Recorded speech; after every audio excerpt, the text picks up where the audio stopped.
Hello and welcome to this quick video.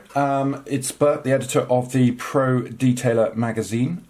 We are just about to start putting together the 5th issue, which is coming out at Waxstock this year, Waxstock 2017. And what we're looking for really is some ideas to go in it. We've now done 5 separate publications, including the Waxstock show guide last year.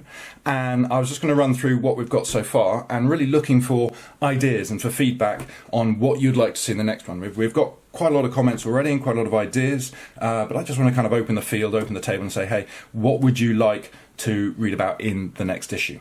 So, for example, our first issue we started back in 2015. It was for Waxstock, and we thought, let's not just do a boring brochure, let's do something interesting. So we did a little booklet, which turned into quite a big booklet, and it ended up being 52 pages of guides, how-tos and stuff like that. There was no events, there was no trader talk, no products. It was purely just little how-to guides that we'd done, predominantly in combination with a big Porsche magazine at the time.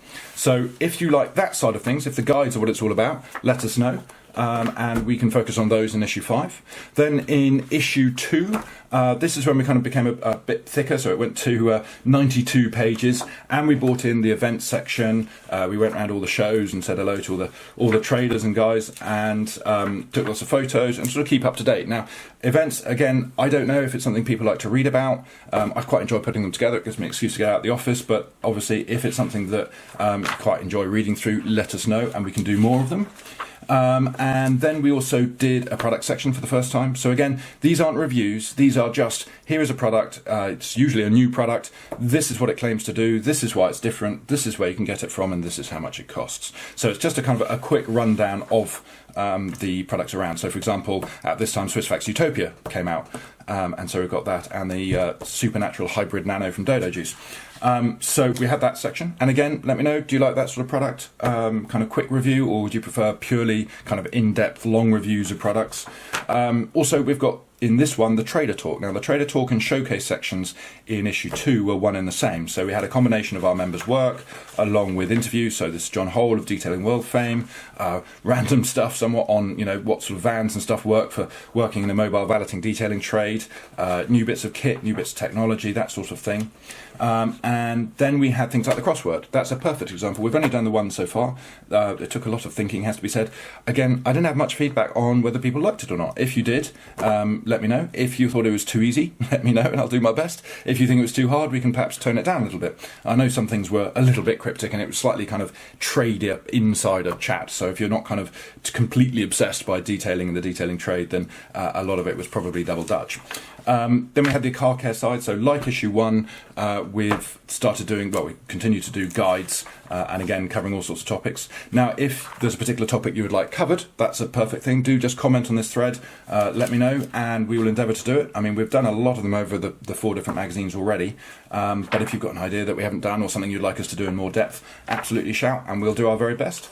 And then we did the mega test on this one, which was where we used 30 people, ranging from professionals to complete starters, beginners.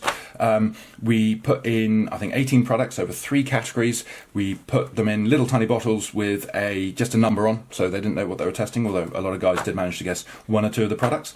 And then we put the results back, and it was very kind of statistical data, if you like. So lots of graphs and numbers and stuff like that.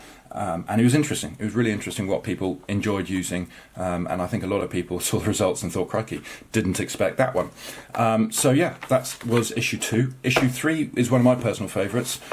This one, again, follows issue 2 in terms of size, 92 pages. But we split up the Trader Talk section into a showcase and a Trader Talk. So there's an area specifically with write-ups of what our members have been up to, and then a separate area for kind of tradey articles, so stuff on, for example, managing your overheads, working with developing your own website, all of that sort of thing. And again, the product section we did as before, slightly more detail on the product, and it was slightly bigger than the previous one. So again, is this the sort of thing that you like, or would you prefer kind of really big articles on each one particular product? I suppose it's breadth versus depth, as ever. So as I say, this one carried on with Trader Talk. This is a showcase section, so it's sort of nice write-ups, as bigger photos as we can do in our A4 format. And then in the mega test, then what did we do? We did quick detailers. So we then tested 70 products or so, and we did it sort of in-house, if you like, but we tried to keep it as fair as we possibly could. And we kind of recategorized all the different quick detailers around, from the spray and wipes right the way through the gloss enhancers and up to the spray sealants. And then we had all the kind of results at the end. And again, it wasn't as empirical as the previous one, but it was a broader test. It was much more subjective, but as I say, we tried to be as fair as we possibly can. We were testing all sorts of brands, from big multinational companies to little sort of cottage industry companies. So again, if you like the kind of the breadth of that test, let us know. If you prefer, more like a showdown between 2 or 3 products, give us a shout. Then we have our most recent issue. Again, this was a real leviathan to get through. It was 100 pages, so our biggest yet. And again, we kept the structure more or less the same. This time, the only difference, I guess, is in the product section, we went to a lot of suppliers, and a lot of suppliers came to us and said, hey, what about doing a special offer in the mag? So there are lots of places where you can get money off them as a reader of the magazine. So again, if that's something you quite like, give us a shout, and we can be a little bit more proactive and maybe sort of chase some more manufacturers and see if they can organise us a discount code for magazine readers. And then the showcase section was much the same as before, but we did a theme. So we did a BMW theme. I really want to do Italian Stallion for issue 5. So again, back me up there. If you fancy some Italian exotica, say, hey, let's do the showcase section to be, Ferraris, Lambos, Paganinis, all the rest of it, maybe even a Fiat. And we can do that. Then we had a guide section again, which followed on somewhere up here. And the guide section, again, varied in terms of, for example, this one I really like was spotting a respray, how to spot one. A lot of modern cars, the dealers have done a quick sort of nip and a tuck here and there to flog it on. How do you spot these things? Because sometimes if you go over it, machine polishing over a smart repair, quite often ends in tears, trust me on that. We've got helicopters and motorbikes. Again, how many motorcyclists read the mag? I mean, we can do a lot more on motorbikes. I know quite a lot of our members are motorcyclists. I personally don't know much about bikes, but I do rather admire their design. If it's something that you'd like to see more of, let us know, and we can, I don't know, maybe do a full strip down of a motorbike and a kind of a concourse preparation of a bike. That would be kind of fun. We've got convertible roofs in this one as well. Went in a bit more depth because we did cover it in issue 1, but here we're talking about the structure of it. We got in contact with the Hartz Corporation, who actually make most convertible roofs for most cars nowadays. Headlight restoration, another good one with Scholl. That's Grant there doing a photo step-by-step guide.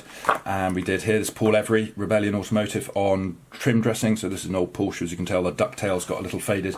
Brought it back to as new, and then did a little poll in detailing addicts and our own members. I think we actually got the details the wrong way around, but on that one, it's which sealant products people like, which trim dressings people like. So again, we did that, and then the mega test was on waxes, which was very much on popular demand. I did a similar video to this before we brought this one out, and everybody said we want paste waxes, and I was sitting there thinking that sounds very expensive, but we did it, and it was a lot of fun. We did it with Autoglim, and they did a lot of empirical testing. So again, we've got graphs and stuff. Try to keep it as objective as possible, and the nice thing is when you're taking readings and stuff, you can be objective because machines don't lie. Well, they don't lie subjectively, at least.